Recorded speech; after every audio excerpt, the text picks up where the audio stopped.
Манипуляции мошенников сознанием простых людей вызывают тревогу. За 2 года из кармана населения было уведено около 40 миллиардов рублей. Часто в эту ловушку попадают пожилые люди. Так случилось с Еленой Маркеловой из Казани. Ее обманули на сумму чуть менее 2 миллионов рублей. Недавно я стала жертвой мошенников.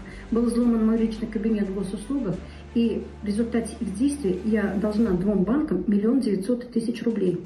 50% заемных средств в прошлом году были выданы обманутым гражданам. Эта цифра в 2,5 раза больше, чем в 2023 году. Буквально на днях Госдума одобрила законопроект, согласно которого после вынесения банком положительного решения по займу и непосредственной выдачи денежных средств будет действовать так называемый период охлаждения. Для чего нужен период охлаждения? Он нужен для того, чтобы гражданин еще раз подумал, необходимо ли ему брать кредит, и принял взвешенное, обдуманное, выверенное решение. Еще одним новшеством законодательства разрешится 1 марта. Гражданин может установить на себя запрет на получение кредитов. Гражданин вправе подать заявление и оформить самозапрет на получение кредитов и займов. Для этого ему необходимо подать соответствующее заявление с 1 марта текущего года через портал Госуслуги.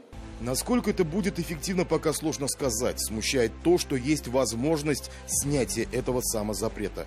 Время до момента получения на руки денежных средств, безусловно, за счет периодов охлаждения увеличивается. Но ведь и по ту сторону телефона сидят не простаки, а прожженные аферисты без совести.